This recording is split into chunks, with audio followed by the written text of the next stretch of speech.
Assalamualaikum warahmatullahi wabarakatuh. Kembali lagi bersama saya Sylvia Nursalsabila. Di video kali ini saya akan membahas tentang budaya makan, etika makan, pola makan, kebiasaan makan, dan pola hidup yang ada di negara Singapura. Baik, langsung saja kita ke pembahasan pertama mengenai budaya makan di Singapura. Masyarakat Singapura mempunyai budaya makan atau pola makan yang masih sangat dijaga oleh masyarakat Singapura sampai sekarang. Di setiap daerah memiliki ciri khas masing-masing, mulai dari bumbu, bahan-bahan masakan, peralatan, hingga tata cara dan kebiasaan makan yang sangat dipertahankan oleh masyarakat Singapura. Sebagian besar masakan Singapura berkisar di sekitar pusat jajanan, di mana warung jajanan pertama kali dimulai sekitar pertengahan 1800-an, dan sebagian besar terdiri dari warung kaki lima yang menjual berbagai macam makanan. Pedagang kaki lima ini biasanya mendirikan kios di pinggir jalan dengan gerobak dorong atau sepeda, dan menyajikan makanan murah dan cepat saji kepada kuli, pekerja kantoran, dan mereka yang tidak memasak di rumah. Budaya makan di Singapura seringkali makan di pusat jajanan, kedai kopi, atau pujasera daripada restoran, karena kenyamanan, pilihan yang lebih luas, dan keterjangkauan. Pusat jajanan ini tersebar luas, murah, dan biasanya memiliki puluhan kios dalam satu kompleks, dengan masing-masing kios menawarkan hidangan khasnya sendiri. Pusat jajanan adalah tempat di mana orang dapat menikmati semua jenis makanan budaya yang berbeda di satu tempat. Pusat jajanan atau pujasera terbuka telah mendefinisikan budaya makanan Singapura.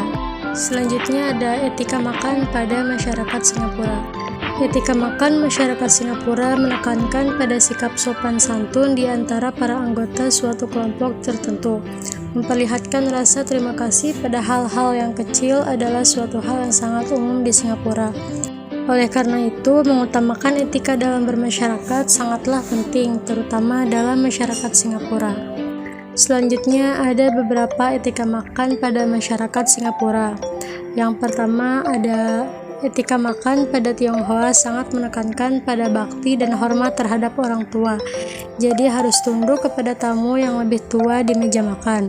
Makanan Tionghoa disajikan dalam beberapa kali atau dalam piring besar di tengah meja untuk dimakan bersama. Etika makan menggunakan sumpit. Jika tidak terbiasa menggunakan sumpit, boleh meminta garpu. Sumpit tidak boleh saling silang, dan sumpit tidak boleh digunakan untuk menunjuk seseorang. Sumpit juga tidak boleh diletakkan vertikal di dalam mangkuk karena mengingatkan pada persembahan bagi para almarhum. Berikutnya, jika ikan utuh disajikan, kita tidak boleh membalikannya karena itu dianggap sebagai pertanda buruk bagi para nelayan. Jadi, jika ingin mengambil dagingnya, ambillah dari bawah tanpa membalikkan ikan. Kemudian ketika cangkir teh diisi ulang, maka tunjukkanlah rasa terima kasih dengan menepuk meja, karena itu merupakan sebuah tradisi yang telah berakar dan melegenda. Kemudian makan dengan tangan kanan, kemudian tangan kiri tidak boleh digunakan untuk menyentuh makanan karena dianggap kurang bersih. Mencuci tangan dengan bersih sebelum makan dianggap sopan. Kemudian jika meninggalkan sedikit makanan di piring, menunjukkan bahwa sudah kenyang dan puas. Berikutnya ada kebiasaan makan masyarakat Singapura. Kebiasaan makan pada masyarakat Singapura yaitu selalu mengutamakan makan bersama di atas meja dalam satu hidangan, dan selalu mengutamakan hidangan para tamu yang lebih tua. Mayoritas masyarakat Singapura lebih sering makan makanan yang lebih murah dan terkenal seperti pada food court atau biasa disebut jajanan kaki lima. Walaupun di sana banyak restoran yang harganya relatif murah. Kebiasaan makan pada masyarakat Singapura juga selalu mengutamakan jajanan food court dibanding dengan makanan restoran. Cop kursi biasanya ketika tiba di suatu restoran akan mendapati wadah tisu, bahkan payung di meja dan kursi yang bisa digunakan untuk memesan tempat di restoran.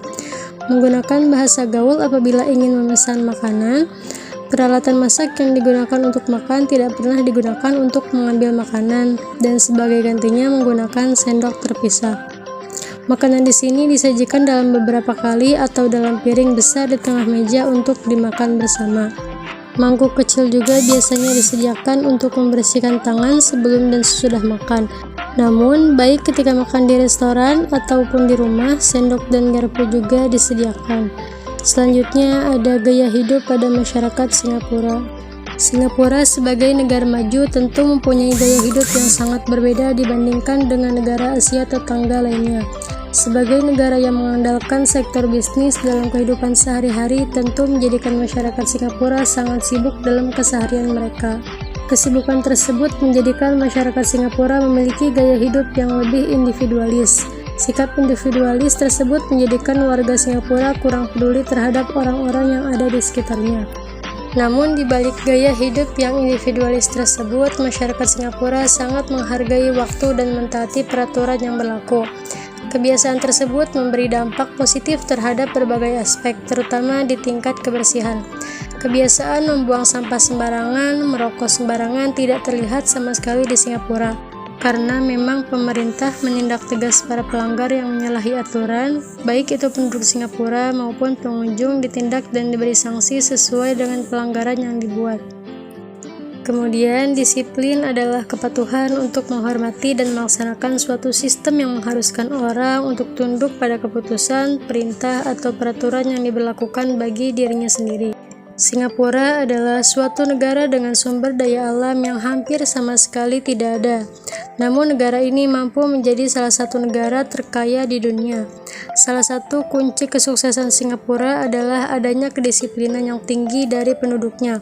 Mereka disiplin dalam menuntut ilmu untuk menguasai teknologi, disiplin dalam menghargai waktu, disiplin dalam penegakan hukum, dan lain sebagainya. Berikutnya, pola makan pada masyarakat Singapura. Dewan Peningkatan Kesehatan Singapura mencanangkan program hidangan makan yang sehat untuk memperbaiki rezim gizi bagi rakyat. Program ini berdasarkan pada satu penelitian tentang gizi nasional yang dilaksanakan pada tahun 2010. Hasil penelitian menunjukkan bahwa warga Singapura punya kebiasaan memilih hidangan makan yang mengandung lebih banyak kalori daripada taraf yang diperlukan. 60% jumlah warga Singapura makan di restoran 4 kali sepekan. Hidangan makan juga memuat dari 700 sampai 800 kalori, pada saat seorang hanya memerlukan 500 kalori saja. Oleh karena itu, program hidangan makan yang sehat berfokus mengurangi jumlah kalori dalam porsi makan yang disajikan di restoran, menjadi hanya tinggal 500 kalori per porsi makan. Seiring dengan program makanan yang sehat, Dewan Peningkatan Kesehatan Singapura melakukan temu kerja dengan perusahaan produksi minuman untuk memasok produk dengan sedikit gula dan meningkatkan jumlah produk yang dilayani di sekolah dan kantor-kantor. Menurut Jeffrey Willianto, Project Manager Tasty Singapura mengatakan semua produk dari merek ini telah bersertifikat halal dan bisa dinikmati oleh semua masyarakat Indonesia. Tasty Singapura berkomitmen untuk membawa cita rasa dan kualitas makanan Singapura di kancah dunia dengan aktif mempromosikan menu otentik dan sehat dari Singapura melalui Singapore Hawker Food. Dengan fokus yang kuat pada hidangan lokal dan warisan budaya masakan Singapura, Singapore Hawker Food adalah sebuah demo memasak yang dihadirkan untuk memanjakan para pencinta makanan Singapura. Produk Tasty Singapura telah diyakini masyarakat sebagai produk yang sehat untuk dikonsumsi bersama keluarga. Setiap bumbu dan bahan masakan Tasty Singapura memiliki kandungan nutrisi yang tinggi, bebas MSG, rendah kalori dan kolesterol, serta bebas gula. Kemudian ada satu quotes menyatakan, "Time and health are the precious asset that we don't recognize and appreciate until they have been depleted." Dennis Whitley. Baik, mungkin hanya itu yang dapat saya sampaikan. Mohon maaf apabila ada salah kata, kurang dan lebihnya saya mohon maaf. Billahi taufiq wal hidayah. Wassalamualaikum warahmatullahi wabarakatuh.